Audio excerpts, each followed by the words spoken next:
Today we have Harry here and we're going to focus on reverse mortgages. So we're going to answer some rapid fire questions. Right, Harry. First question is, how does a reverse mortgage work?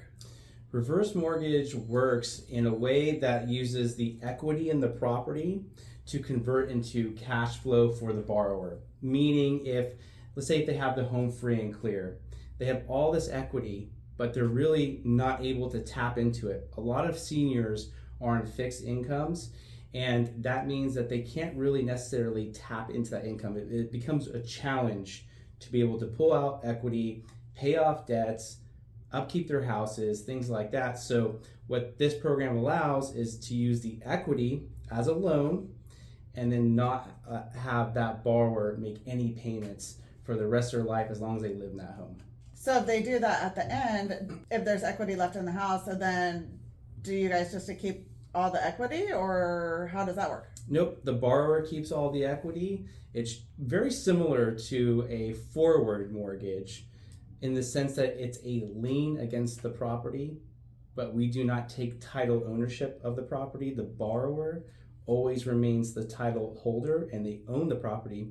So if they decide to later sell the house and move out after getting a reverse mortgage, the rest of the equity belongs to them, their estate, or their heirs. So if you have some equity in your house and you're feeling stressed out about money, it's a great way to ease the burden. Absolutely. Okay, a lot of people think that when they get a reverse mortgage that they don't own their house anymore. Yes, that's a very common objection that we usually get. And I always insist to have the family come and sit down and have a talk, and we can usually do this all together. But the truth of the matter is that the borrower always remains the title owner of the property. They don't ever relinquish any rights to the property. So for instance, if they take on a reverse mortgage, maybe it's for 1, 2, 3 years, who knows how long, and they decide to sell that property, they have every right to do so. The bank won't say you cannot sell that home.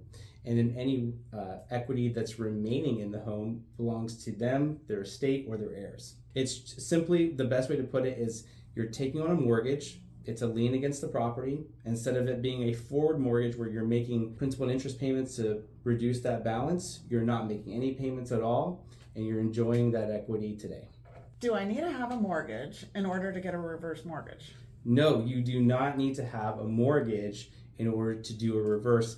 And a lot of people do think that in order to have a reverse mortgage or qualify for one, I must have a mortgage now, which is totally not true.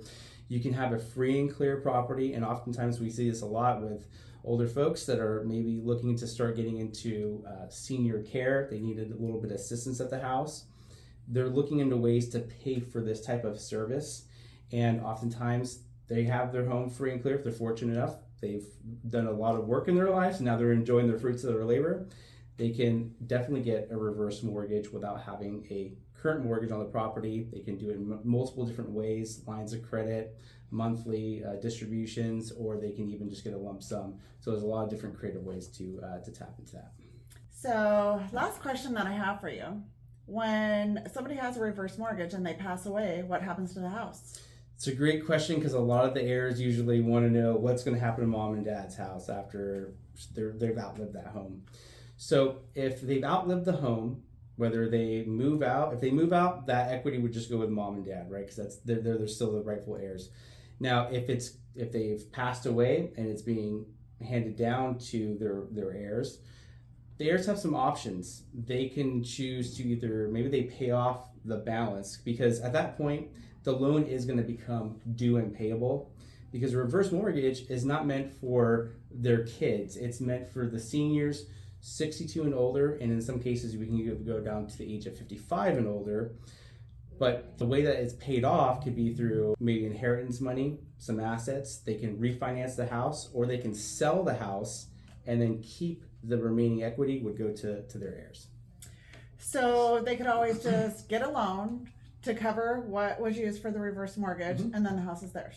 Absolutely. Okay. It's going to depend on every little situation, and be different depending on how long they've had that reverse mortgage, because at some points there could be to where the loan is exceeding the value of the house.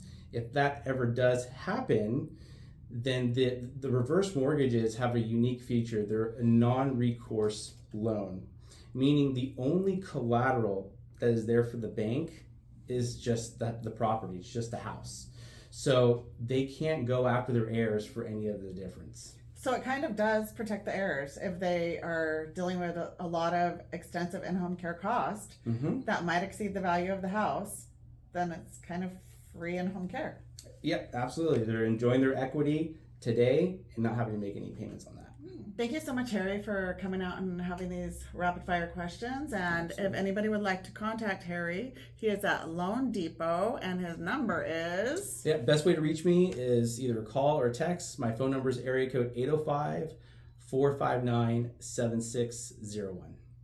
Or you can always call me, Rané Aguilar, at Aguilar & Associates with Century 21, 805-709-3415, and I'll get you in touch with him.